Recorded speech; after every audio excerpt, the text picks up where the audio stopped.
अस्सलाम वालेकुम, my name is Mehar. Welcome to my channel Shaikh Mehar टिप्पा 07। अगर अभी तक आपने मेरे चैनल को सब्सक्राइब नहीं किया है तो प्लीज़ सब्सक्राइब कीजिए, लाइक कीजिए, शेयर कीजिए, ज़्यादा से ज़्यादा शेयर कीजिए। आज हम आपको बनाना बता रहे हैं चिकन मलाई कबाब। बहुत ही टेस्टी है और बहुत ही झटपट से बन जाएगा। चलिए इसके लिए क्या क्या इंग्रेडिएंट्स लगेंगे वो हम आपको बता देते हैं। देखिए 250 ग्राम हमने चिकन ली है। इसको हमने जिंजर गार्लिक पेस्ट डाल के इसे बॉईल कर लिया है। इसका स्टॉक हमने साइड में रख दिया है। इसका हमने छोटे छोटे पीसेस बना लिए हैं। 250 ग्राम हमें चिकन लगेगी। एक शिमला मिर्च लगेगी, उसे हमने चॉप कर लिया है। एक मीडियम साइज़ की प्याज लगेगी, उसे भी हमने फाइनली चॉप कर लिया है। एक अंडा लगेगा। 4-5 टेबल स्पून ब्रेड क्रम्ब लगेगा। 2 क्यूब्स चीज़ के लगेंगे। 1 कटोरी मलाई लगेगी और चिल्ली लगेगी 8 से 10। अगर आप स्पाइसी खाते हैं तो बढ़ा भी सकते हैं और कम खाते हैं तो कम भी कर सकते हैं। 4 टेबल स्पून कॉर्नफ्लावर लगेगा।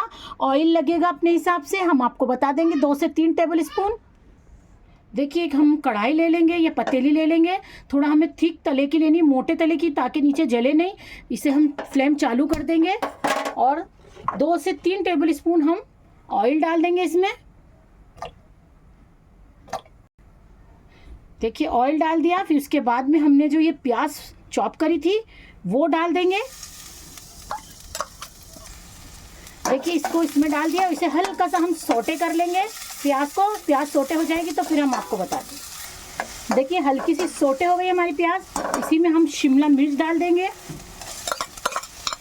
और जो हमने हरी मिर्ची रखी है ये बारीक बारीक हमने कट करी है, ये भी डाल देंगे और इन्हें भी अच्छे से सोटे होने देंगे।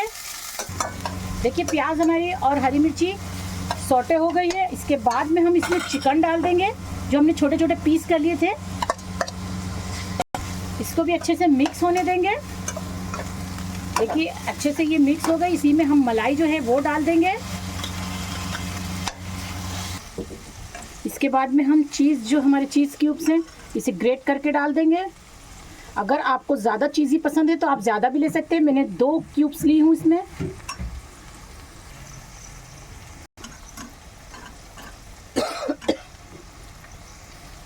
देखिए ये ग्रेट कर दिए हमने और इसको हम अच्छे से मिक्स कर लेंगे। देखिए अच्छे से मिक्स करें। फिर इसमें हम कॉर्नफ्लावर डाल देंगे हमारा। इसे अच्छे से मिक्स होने देंगे। ये देखिए अच्छे से मिक्स कर लिया हमने। और ये जो स्टॉक है चिकन का, ये हम धीरे धीरे करके डालेंगे। जितना हमें ज़रूरत लगेगी उतना डालेंगे, मिक्स करेंगे। और देखिए हमने इसमें सॉल्ट नहीं डाला है। जब हम चिकन को बॉईल कर रहे थे हमने जिंजर गार्लिक पेस्ट और सॉल्ट डाला था, तो वो ही इसमें और चीज़ में रहता है। इसके लिए हमने एक्स्ट्रा नहीं लिया है। अगर आप टेस्ट करके आप इसको डाल सकते हैं अगर आपको ज़्यादा चाहिए तो। देखिए स्टॉक हमने थोड़ा थोड़ा करके सब डाल दिया इसमें। इतना सा बचा है, अगर हमें लगेगा तो डालेंगे, नहीं तो हम इसको हटा देंगे। देखिए अच्छे से हम इसे मिक्स कर लिए और ये ऐसा हो गया। इसको और अच्छे से, ये जो चिकन के पीसेस हैं रेशा रेशा हो जाए, हम इतना अच्छे से चलाएंगे।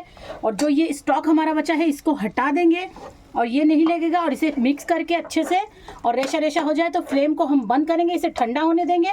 फिर हम इसके कटलेट्स बनाएंगे। देखिए बैटर को हमने ठंडा कर लिया और एक बॉल में निकाल लिया और ब्रेड क्रम्ब को एक प्लेट में निकाल लिया। अंडे को फेंट लिया और इसमें थोड़ा सा हमने पानी और थोड़ा सा दूध मिला के इसको फेंट लिया। एक कटोरी में थोड़ा सा ऑयल लिया, हाथ पे हम ऑयल लगाएंगे और इसमें बैटर हाथ में लेके और कटलेट जो साइज़ आपको चाहिए वो साइज़ के बना सकते हैं।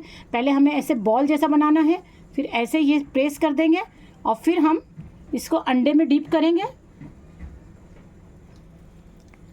ये देखिए दूसरा भी हम ऐसी बॉल जैसा बना के हल्का सा प्रेस कर देंगे।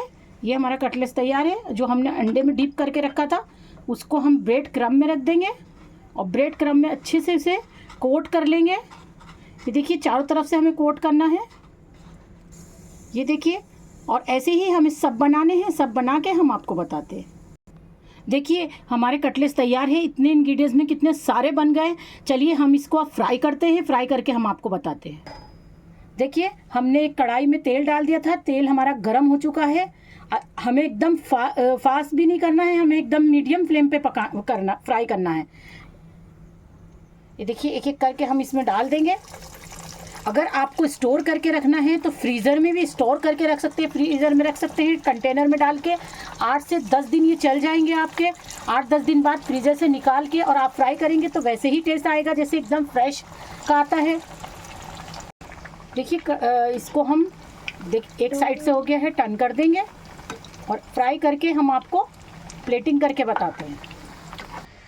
देखिए हमारे कटलेट्स तैयार हैं। मलाई कबाब बहुत ही टेस्टी हैं, बहुत ही अच्छे हैं, खाने में बहुत ही टेस्टी हैं। अगर आपको मेरी रेसिपी पसंद आ रही है तो मेरे चैनल को सब्सक्राइब कीजिए, लाइक कीजिए, शेयर कीजिए, ज़्यादा से ज़्यादा शेयर कीजिए और इस दुआओं में हमें याद रखिए। Thank you friends, bye.